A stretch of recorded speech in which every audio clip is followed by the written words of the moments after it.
Крики начались еще в ту самую первую ночь. Низкие тягучие стоны, что прорывались через тихую стойловую зону и выходили в темные поля.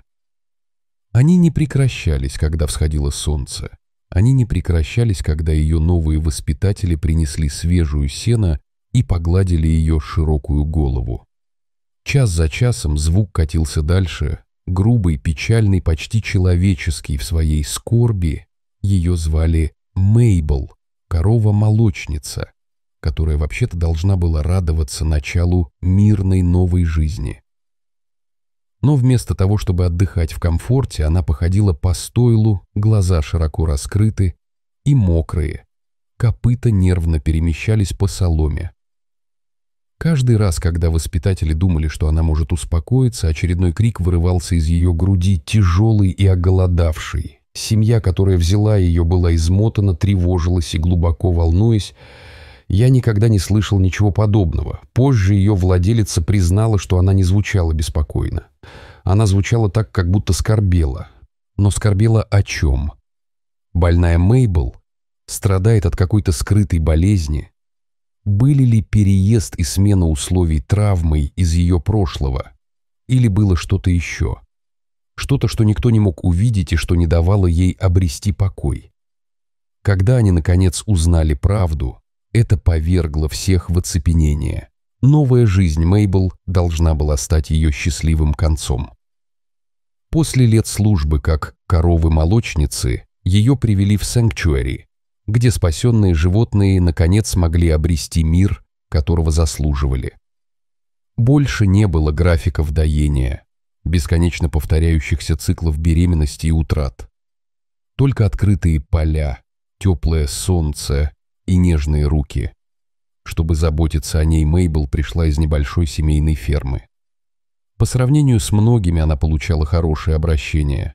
Ее кормили регулярно, с ней обращались терпеливо и по-доброму общались фермеры, любили ее по-своему. Но любовь не стирает реальность системы. За каждого вылупившегося теленка всегда следовала разлука. Одни телят продавались, других отправляли слишком рано. В каждый раз, когда Мейбл звала их, ее крики в конце концов стихали в молчании. Так работало. Так должно было работать. Так думали все. Когда Мейбл впервые вышагнула на территорию фермы, она казалась спокойной достаточно. Она принюхалась к подстилке из соломы, слегка пощупала землю перед собой и начала есть из свежей кучи сена. Воспитатели выдохнули с облегчением, она устроится. Она исцелится. Но той ночью начались крики. Они не звучали как дискомфорт, они не звучали как голод, они звучали как рана, которую никто не мог увидеть, персонал пытался всем, чем мог. Приносили ей ведра теплого пюре, богатого сладкими злаками. Включали тихую музыку, надеясь, что низкие мелодии ее успокоят.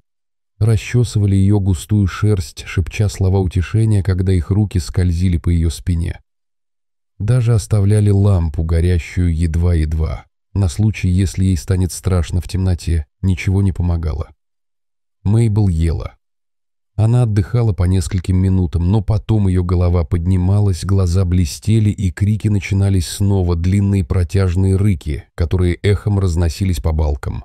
Топот копыт, стучащий об пол стойла. Соседи слышали это за пределами полей. «Она скорбит», — шептал кто-то. «Она наверняка потеряла что-то». Другой предполагал, что ее преследуют воспоминания о ферме, о телятах, которых у нее отняли.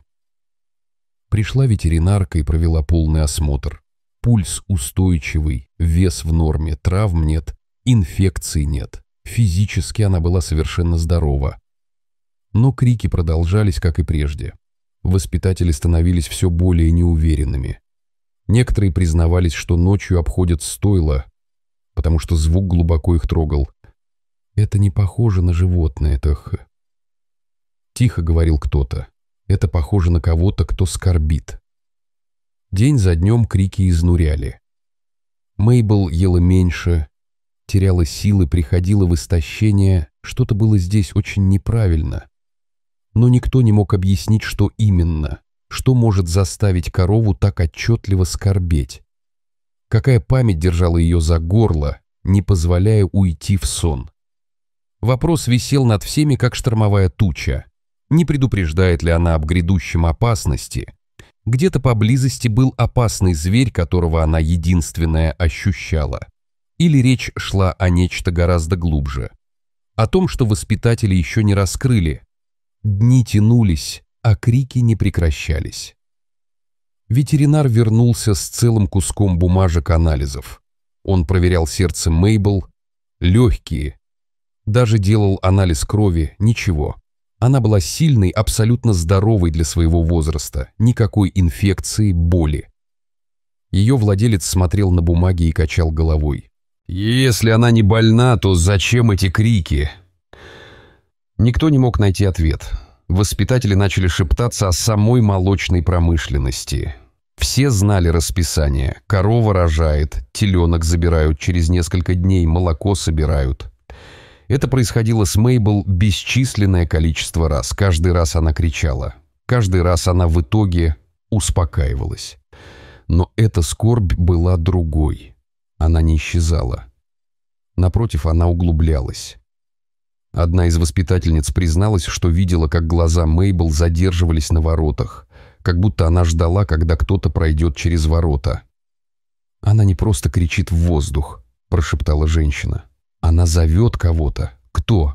Я не знаю».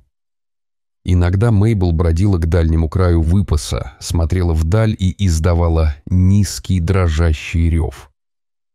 Потом она возвращалась к стойлу, беспокойная, тревожная. Команда думала, что ей может не хватать общества. Ей представляли других коров в ферме, надеясь, что их присутствие принесет утешение. Но Мейбл лишь поворачивалась в сторону, игнорируя их толчки, любопытные нюхания, и возвращалась к своей позе у ворот. Ее крики, казалось, были адресованы кому-то другому. Вопрос стал преследовать владельца. Вспоминала ли она ферму, с той, чем она была взята? Тосковала ли она почему-то оставшемуся позади? Наконец, отчаявшись в ответах, он сел в свой грузовик и поехал обратно к старому дому Мейбл фермер, который ее выращивал, встретил его с озадаченным взглядом, когда он объяснил ситуацию. Она плакала, когда уходила. «Я не понимаю», — продолжал владелец, настаивая. «Есть ли что-то, что могло бы объяснить ее скорбь?» Фермер колебался. Его взгляд устремлен в дальнюю пастбищную зону. Там молодой бычок-теленок тревожился на месте, время от времени ревя на ветер. «Это последний теленок Мейбл. Она родила его незадолго до того, как мы ее отдали на стойло». Слова поразили как гром. Крики Мейбл не были случайны. Это были призывы к сыну, которого ей пришлось оставить. Сердце владельца бешено колотилось. «Что с ним стало?» — спросил он тихо. Фермер опустил взгляд на ботинки. Его отдали на убой. Ему уже почти год. Мы ждали подходящего момента. Мир казался накренившимся. Молодой бычок подал голову через поле, словно угадывая их разговор, и тихо взвыл, звучащий ужасно знакомым. Мейбл не скорбела памятью, она не была потеряна в старой боли. Она звала своего ребенка, и он отвечал ей в ответ. Истина повергла владельца в шок. Теленок был жив, но недолго, говорили об уничтожении, и слова эти зигзагообразно прозвучали в голове владельца. Он едва мог смотреть на молодого бычка, не видя в нем глаза Мейбл, влажные, отчаянные, не желающие отдыхать. Теперь он знал, почему. «Мне нужно взять его», — твердо сказал владелец, поворачиваясь к фермеру. Фермер напрягся. «Ты не понимаешь. Ему деньги платят. Бычок такого возраста. Я заплачу, сколько смогу, вмешался владелец. Но не можем отправлять его на убой. Не тогда, когда Мейбл. Ее просто корова, рявкнул фермер, но его голос дрогнул. А у меня долги. Два мужчины стояли в тусклом свете, теленок мягко мычал позади них. Владелец попытался снова, понизив голос. Она не перестала кричать. «Не целый день. Она истощается. Если бы вы его услышали, вы бы поняли». Челюсть фермера не знала, что делать с цифрами и состраданием. «Не могу отдать его бесплатно». «Тогда возьмите то, что есть», — ответил владелец. «Он не стоит дорого, но не отдавайте на убой. Не сейчас, когда у Мейбл...» «Она просто корова в этой», — повторил фермер. Но голос его дрожал. «У меня счета к оплате». Они стояли в умирающем свете, теленок громко мычал за ними в пастбище. Владелец попытался еще раз, понизив голос. Она не перестала кричать. «Ни дня. Она истощается. Если бы вы ее услышали, вы бы поняли». Челюсть фермера болела. Он колебался между числами и состраданием. «Я не могу отдать его бесплатно». «Тогда возьмите то, что у меня есть», — сказал владелец. Он достал кошелек, сосчитал купюры дрожащими пальцами. Это было немного, совсем не по рыночной цене теленка, но это было все, чем он располагал. Фермер смотрел на помятые деньги. Тишина растянулась, прерываемая только удаленными криками бычка. Наконец фермер согласился. «Хорошо, возьми его. Если это действительно убивает ее, может быть, ей и правда нужен этот единственный шанс». Владелец чуть не рухнул от облегчения. Вместе они подбросили теленка в прицеп. Сначала он сопротивлялся, копыта скрести по деревянному пандусу. Ноздри раздувались. Но внутри он успокоился, глазки тревожно бегали.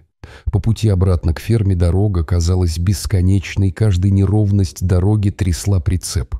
Каждый скрип металла держал владельца на краю нервов. Узнает ли Мейбл его спустя столько времени? Узнает ли он ее? Или слишком многое уже потеряно? Вернувшись к сараю, персонал собрался, задержав дыхание, пока прицеп въезжал внутрь. «Она узнает», — прошептал один воспитатель. Голова Мейбл поднялась в момент, когда по ее ушам коснулся грохот шин. Ее крики, ставшие хриплыми и ободранными от дней использования, теперь носили резкий оттенок срочности. Она прижалась к воротам, зовя снова и снова. Все тело дрожало. «Это действительно ответ», — прошептал другой. Дверь прицепа скрипнула на мгновение. Тишина. Затем внутри раздался один крик. Мейбл ответила мгновенно, звук которого раньше она не издавала. Не отчаяние, не печаль, а узнавание. Теленок ступил на солому. Моргая в свете, он снова позвал. Мейбл ринулась вперед, копыта стучали по полу, почти снесла ворота. Персонал метнулся и быстренько откупорил их. И как только путь освободился, она бросилась. Она пробежала прямо к нему. Теленок прыгнул от радости, прижимаясь к ее боку. Мейбл вылизала его морду, шею, спину, отчаянно пытаясь покрыть каждый дюйм, будто доказывая себе, что он реально рядом. Он толкался к ней с такой силой, что почти опрокинул ее, затем нырнул носом под ее живот и начал сосать молоко. В сарае воздух был полон вздохов, некоторые сотрудники прикрывали рты слезами, другие схватились за друг друга, ошеломленные до молчания. Владелец стоял как вкопанный, мурашки бегали по его рукам.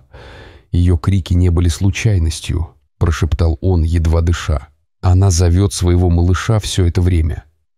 И в тот момент каждый понял. Непрерывное тревожное перемещение, скорбные стоны, пустые глаза — это были крики матери, которая не сдавалась ради своего ребенка. Мейбл никогда не забывала.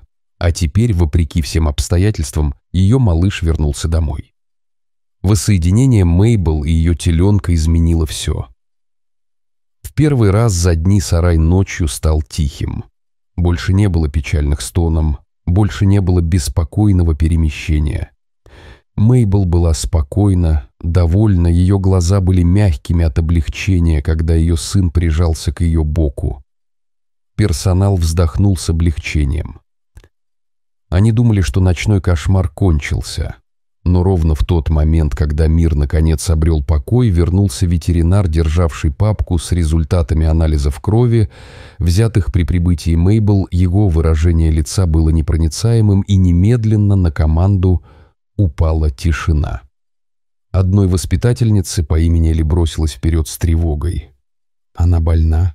Пожалуйста, скажите нам». Ветеринар колебался, взглянув из папки на Мейбл, затем обратно на запуганные лица вокруг. Долгая пауза, и никто не смел дышать. Наконец он хлопнул папку. «Мейбл не больна», — сказал он. Пауза затянулась, тяжелая от напряжения. Затем он добавил: «Она беременна». Эти слова ударили как гром, в зале послышались вздохи, кто-то уронил кисть со щеткой, которую держал. Еще одна воспитательница закрыла рот обеими руками, глаза расширены: «Беременна». Это не только скорбь подтолкнула эти бесконечные крики, Мейбл все время носила внутри себя еще одну жизнь. Ветврач объяснял внимательно, голос его был и клиническим, и изумленным. Это редкость, чтобы корова так долго и так сильно скорбела после разлуки. Большинство в первые дни плачут и потом идут дальше. Но Мейбл, она никогда не отпускала, даже с другим теленком внутри нее, ее инстинкты не исчезали. Она продолжала звать. Это необычно. Взгляд воспитателей встретились, их потрясение усилилось, крики Мейбл были не просто криками за теленком, потерянным для нее. Это были крики матери за двух детей, один рядом с ней, другой еще в пути, голос владельца сорвался. Она защищала обоих, открытие перевернуло все, во что они верили. Скорбь Мейбл не была слабостью, это была сила. Это была непреклонность любить, несмотря на систему, созданную для разрыва уз. Один воспитатель качнул головой, слезы струились по ее щекам, она носила в памяти его сквозь месяцы. Она держалась, когда многие забывали, и теперь она вырастет обоих. Сарай молчал, за исключением тихого сосания теленка и ровного дыхания Мейбл над ним. В этом молчании укоренилась правда. Молочная корова обошла систему там, где другие ломались под давлением разлуки, Мейбл держалась. Она помнила, она звала, она ждала. И в конце концов она получила их обоих обратно. Солнце слишком рано взошло, и новая жизнь все еще росла внутри нее. Когда когда-то считали, что это лишь шум, теперь стало ясно, чем на самом деле является этот звук. Неуступчивым голосом матери, кричащей, пока кто-то не прислушается. И теперь каждый, кто когда-то слышал ее, понимал. Сезоны сменялись, и Мейбл становилась круглее по мере прогресса ее беременности. Впервые в жизни она не просто выживала в рамках цикла, она проживала его полностью, окруженная любовью, безопасностью и годовалым теленком рядом. Затем, в ночь, когда небо светилось редкой урожайной луной, Мейбл вышла в роды. Служители собрались тихо в сарае. Их дыхание было поверхностным, нервы на грани. Они готовились к этому моменту, но тревога витала в воздухе.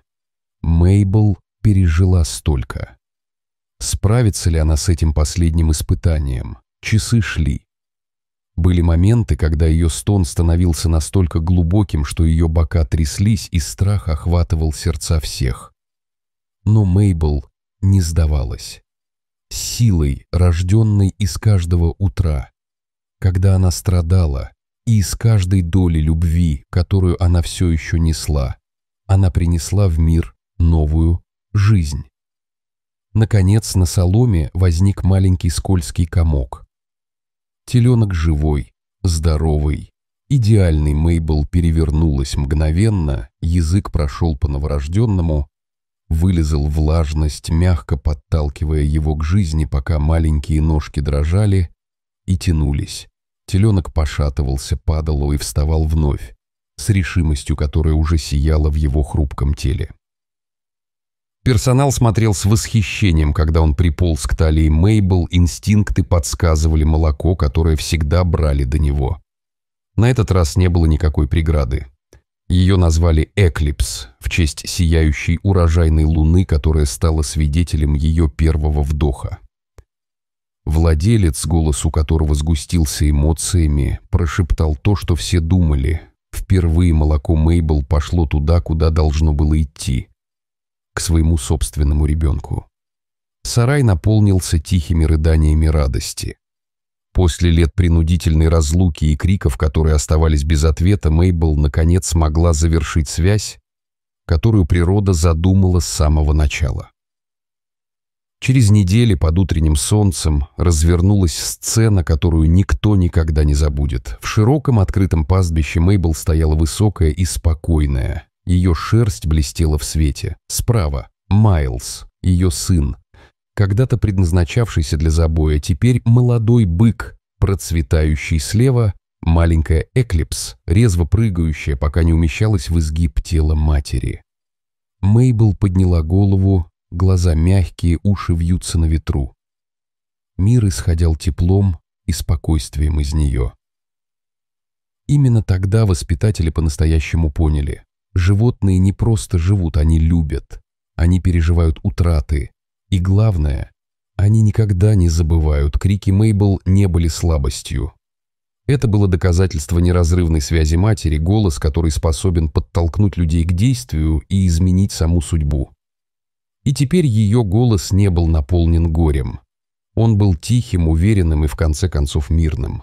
Вы знали бы, что означают крики Мейбл, если бы слышали их или списали бы их за обычный шум.